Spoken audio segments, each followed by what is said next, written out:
आता आपल्या आवडत्या मालिकेचे संपूर्ण भाग मालिका प्रसारित झाल्यानंतर लगेचच पाहू शकता पूर्णपणे मोफत फक्त सन नेक्स्ट वर।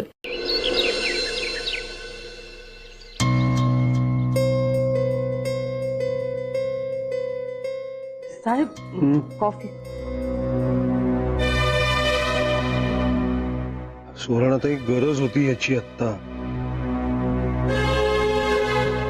डोकं इतकं जड झालंय ना। पण हा थँक्यू। काल झोप शांत लागली खरं। हो साहेब, आमचं कामच आहे ना ते। आमच्या मालकाला चांगली झोप लागली तरच आम्ही चांगलं झोपू शकू ना। बस जाता जाता एक दिवस तुम्हाला आराम देऊ शकलो एवढाच आनंद आहे। तुम्ही स्वतःची काळजी घ्या, लवकरच तुमची बायको परत ये। निघतो आम्ही आता। निघतो आम्ही म्हणजे अहो तर परत नवीन जागा, नवीन मालक, नशीब नेईल तिकडे जाऊ। पण साहेब वाईट यातच वाटतंय की त्या ट्रक चालकाला ओळखायचं काम राहिलं बघा, त्या आधीच जावं लागतंय। पण का जावं का लागतं? इथे काही त्रास झालाय का? अडचण आहे काही? नाही साहेब, हो अशी देव माणसं नशिबानं भेटतात हो। आम्ही तर तुम्हाला कधी विसरू शकत नाही साहेब। पण मग जाताय कशाला? हा काय झालंय? ते साहेब अर्पिता ताईंनी जायला सांगितलं। साहेब तुम्हाला झोप यावी म्हणून मी 2 घोट प्यायचा आग्रह केला तर अर्पिता ताईंनी यांच्यात होबाडीत मारली हो।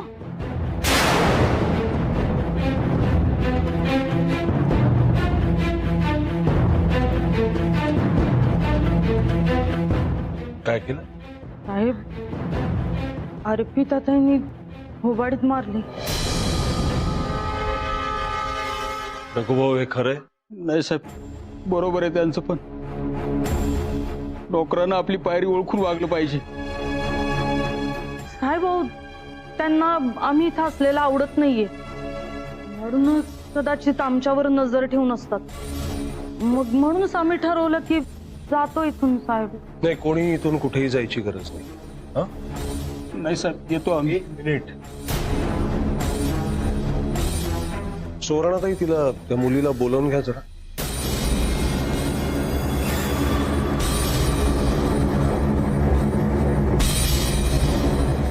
आई, आई,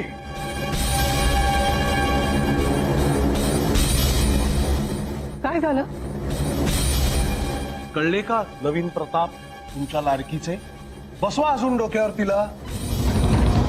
नाही, तुम्ही तिला डोक्यावर बसवून ठेवलेत त्याचे परिणाम काय होत आहेत माहितीये का?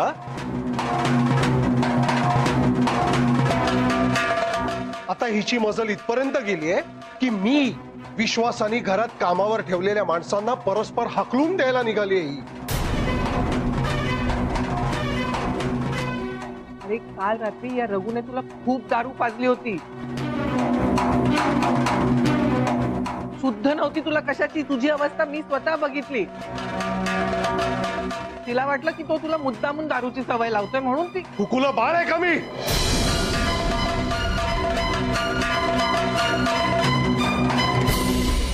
स्वतःची काय अक्कल नाहीये मला?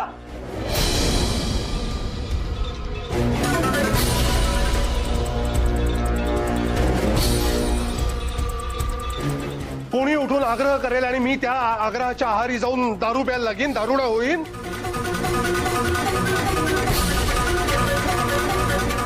मंजिरीची आठवण येत होती मला, खूप त्रास होत होता।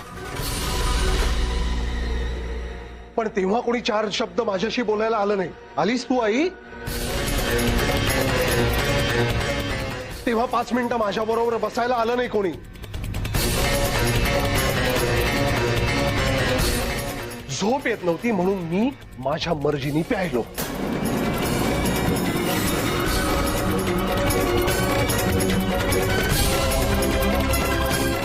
पण या मुलीची हिंमत बघितलीस का? माझ्या घरात मला गरज पडली म्हणून मी काही केलं तर ते करण्यात मला मदत करणाऱ्या माणसांना ही आता परस्पर हाकलून देते. येते कुठून एवढी हिंमत?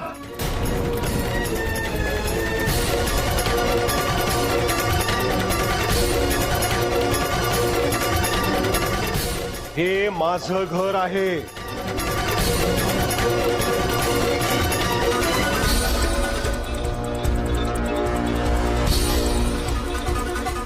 या घरातल्या कुठल्याही गोष्टीच्या बाबतीतला, विशेषतः माझ्या बाबतीतला निर्णय बाकी कुणीही घ्यायचा नाही. कुठलाच. या मुलीने तर नाहीच नाही.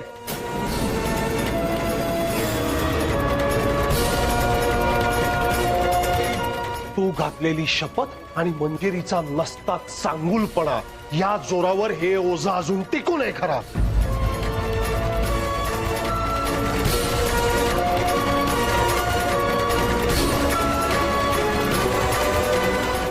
पण म्हणून अधिकार वगैरे गाजवायचा विचार सुद्धा करायचा नाही हिने.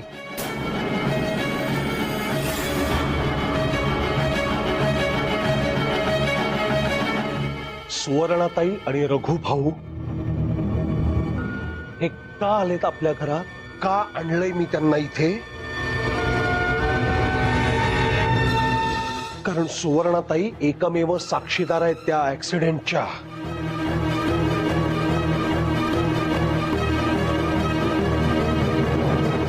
त्या ट्रक ड्रायव्हरला ओळखण्यात त्यांची मदत होणार आहे. माहितीये ना आता सगळ्यांना इथे राहणाऱ्या माकला घाण टाकलेत का?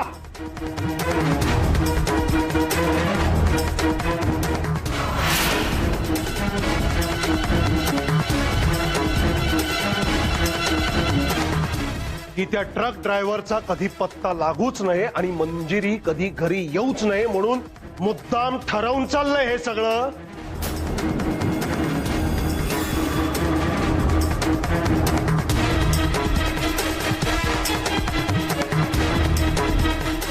गौतम, अरे किती टोकाचं बोलतोयस तू. अप्पू असा विचार कधीच करणार नाही. साहेब भाऊ उगाच आमच्यामुळं नका रागवता येईल वर.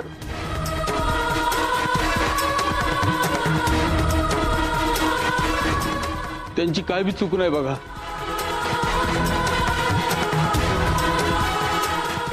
रघु भाऊ, हिच्या किती चुका इतक्या वर्षात पोटात घेत राहिलोय ना आम्ही, तुम्हाला कल्पना नाहीये.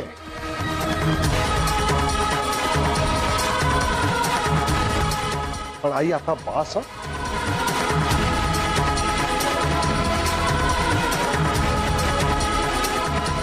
आत्ता तो ट्रक ड्रायव्हर सापडणं, त्याची ओळख पटणं आणि मंजिरी लवकरात लवकर सुखरूप घरी परत येणं हे माझ्यासाठी जगात सगळ्यात महत्वाचं आहे.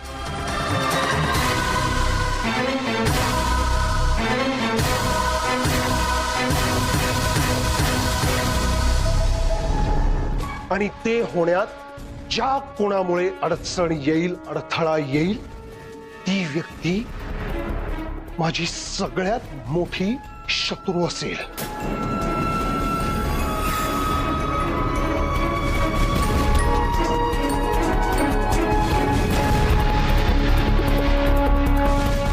आणि त्या व्यक्तीला कुणालाही न जुमानता मी या घरातून बाहेर फेकून देईन.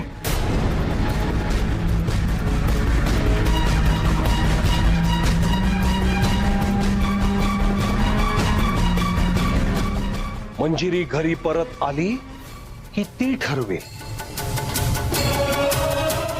या दोघांनी इथे काम करायचं की नाही.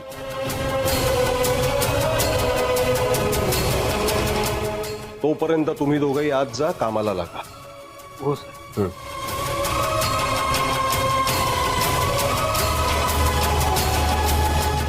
आणि हो, स्वतःचं डोकं चालवून या घराच्या बाबतीतला कुठलाही निर्णय किंवा कुठल्याही बाबतीत ढवळाढवळ करायची या मुलीची ही शेवटची वेळ होती आई.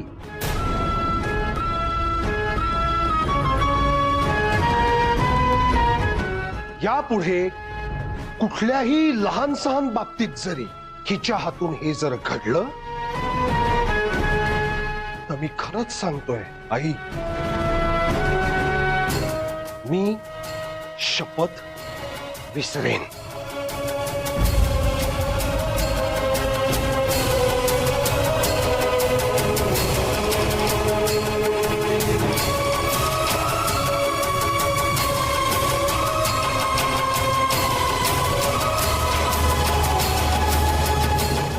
अपू तू रडू नकोस बाळा.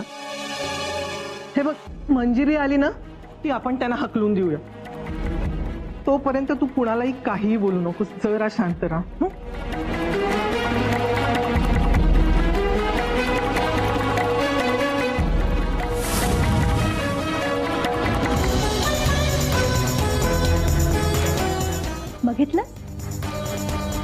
बघितलंस बाबा किती चिडला ते. तू ना बाबाचा बीपी वाढवणारच.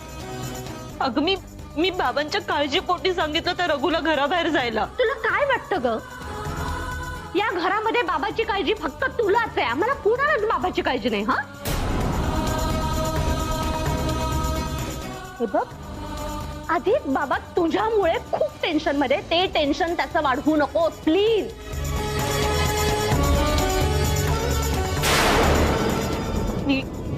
मी टेन्शन वाढवती. पिऊ, तुला सुद्धा असं वाटतंय का आईच्या अपघाताला मी कारणीभूत आहे? रघु आणि ती सुवर्णा त्यांना घराबाहेर जायला सांगून मी त्या ट्रक ड्रायव्हरची मदत करतेय. मी असं म्हणालेच नाहीये, पण मंजू तुझ्यामुळे घराबाहेर पडली आणि त्यानंतरच या सगळ्या गोष्टी घडल्या ना. मंजू बाबाचं काहीच ऐकायला तयार नव्हती. याचा बाबाला खूप त्रास होतोय.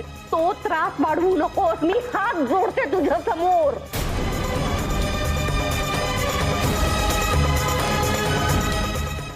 मी कोणाचाच त्रास वाढवत नाहीये ग. मी खरंच सांगते. मी माझे प्राण पणाला लावून आईला परत घेऊन येईन. हाच प्रॉब्लेम आहे तुझा. तुला काय वाटतं की घरातले सगळे प्रॉब्लेम तू एकटीच सॉल्व्ह करू शकतेस?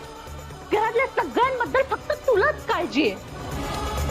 हे बघ, मंजू जशी तुझी आई आहे ना, तशी ती माझी आई पण आहे. अगं, मंजूने तर तुला फक्त सांभाळलंय. मला मंजूने जन्म दिलाय. हा फरक जरा लक्षात घे. त्यामुळे तुझ्यापेक्षा जास्त माझं तिच्यावर प्रेम आहे, हक्क आहे, आणि त्यामुळे मला तिची जास्त काळजी वाटते. कळलं? तुला जर वाटत असेल ना की बाबाने शांत राहावं, तर मंजू घरी येईपर्यंत त्याला राग येईल, त्याचा त्रास वाढेल, असं काहीही करू नकोस प्लीज.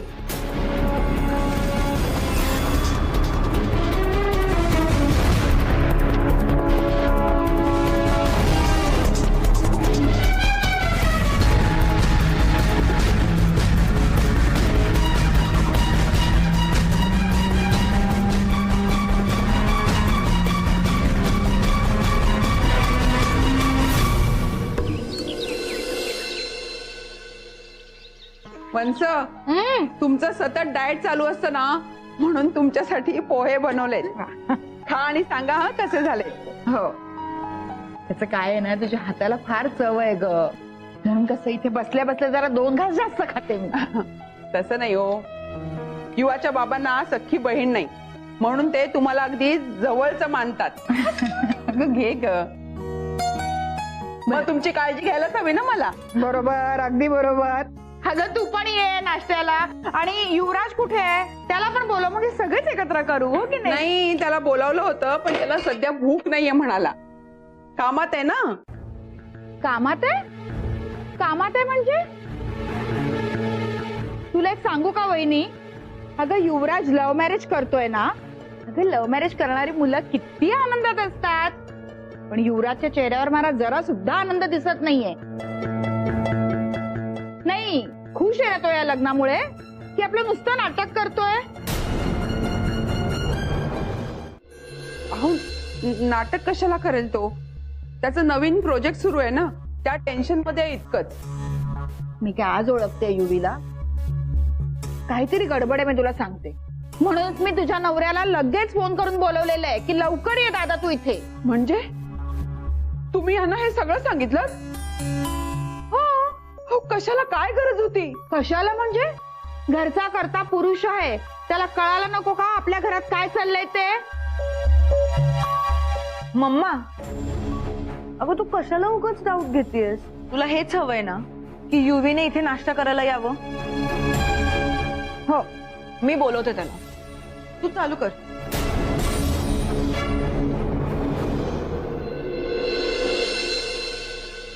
हा युवराज, बोल ना. हा, मी तुला आणि इन्स्पेक्टर कार्तिकना त्या जंगलात मंजिरी मॅमचा शोध घ्यायला सांगितलं होतं. त्याचं काय झालं? नाही अरे, आम्ही अख्खं जंगल पिंजून काढलं पण काहीच लीड मिळत नाहीये. इनफॅक्ट कार्तिकने सुद्धा आजूबाजूच्या आदिवासी भागांमध्ये चौकशी केली पण कोणीच काही बघितलं नाहीये. बरं, एक काम करा, तुम्ही तुमचा शोध सुरू ठेवा. आपल्याला कुठे ना कुठे काही ना काहीतरी नक्की सापडेल. हो हो, आम्ही सर्च नाही थांबवणार आणि मला काही जरी कळलं ना तरी मी तुला लगेच कळवते. ओके? हो, ठीक आहे. थँक्यू.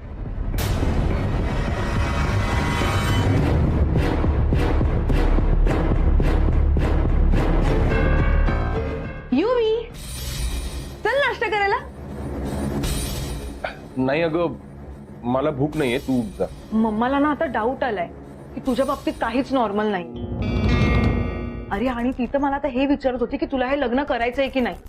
युवी, तुझं असंच वागत राहिलास ना तर मम्माचा डाऊट वाढत जाणार. पटतंय मला. मी नॉर्मल वागण्याचा प्रयत्न करेन. पटतंय ना? मग चल आता नाश्त्याला. नाही अगं, मला अजून काही कॉल्स करायचे. तू हो पुढे, मी येतो.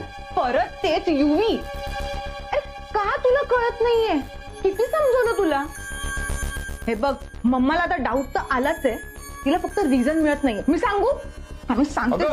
तन्वी, मी तुला सगळं खरं सांगितलं म्हणून तू आता मला ब्लॅकमेल करणार? ऑफकोर्स करणार, कारण ते तुझ्या चांगल्यासाठी आहे. बरं अगं, मी खरंच येतो, तू हो पुढे. ठीक आहे, ये. नक्की येशील ना?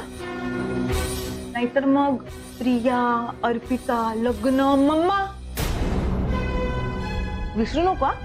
ये.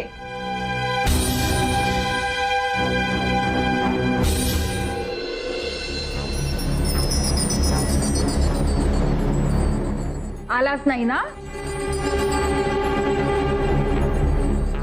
बघ, मी तुला सांगितलं होतं ना काहीतरी गडबड आहे.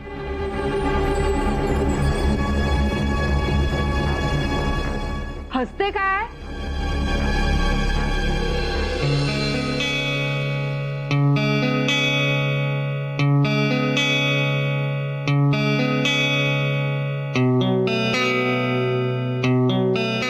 ओय, चल बस बस हो, बसतोय. बस.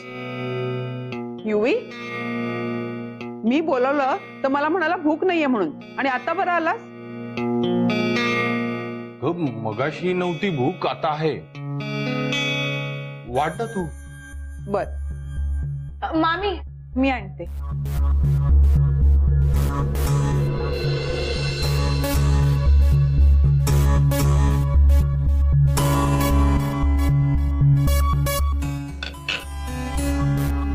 भरपूर वाढत. हो. गप खायचा. तू नाही खाल्लंस ना, उपाशी राहिलास. मम्मी इथेच बसली. सांगू का तिला? सांगू तुझं आणि अर्पिताचं? हा, गप तुझं. हा.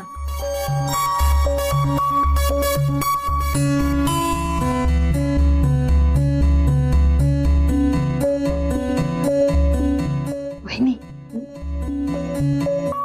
बघितलं कशी काळजी घेते ते त्याची. अहो घेणारच, बहीण आहे ना, भावाची काळजी वाटणारच तिला.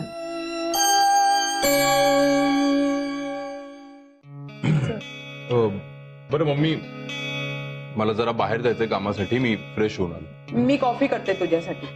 चल, येतो आता. हा. बस.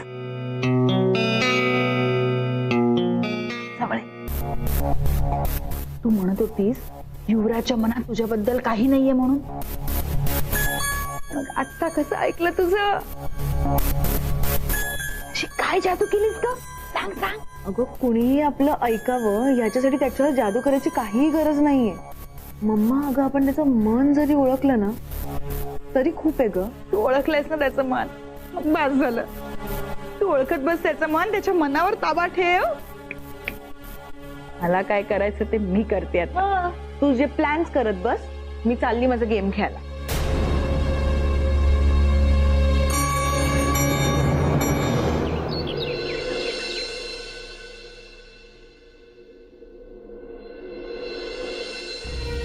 आईने रघुला मारलं यात काय चुकीचं केलं? अगं त्याने बाबांना दारू पाजली, हे कसं सहन करणार मी? तो खरंच चांगला माणूस नाहीये ग. पण बघ ना, घरात कोणीच माझ्यावर विश्वास ठेवत नाहीये. युवराज सुद्धा.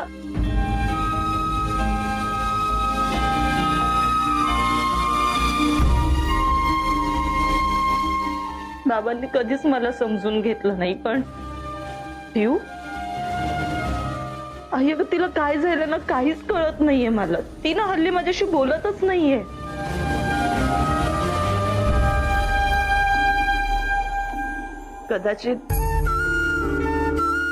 कदाचित आई घरी नाहीये म्हणून आम्ही सगळेच गोंधळलेलो. पण ती परत आली ना घरी की सगळं ठीक होईल. आई आली ना की तिला कळेल. ती ती ती सुवर्णा, तो रघु, त्या सगळ्यांना हकलवून देईल घरातून. बघ तू. मग बाबा पण बरे होतील ग. बाबा नेहमीच मला अपशकुनी म्हणतात.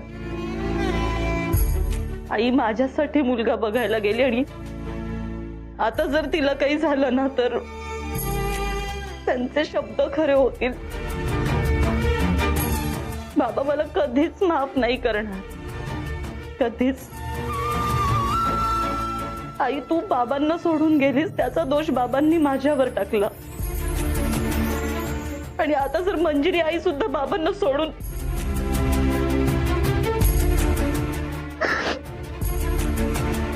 आई अगं मी तुला गमावलंय, मला माझ्या मंजिरी आईला नाही गमवायचंय.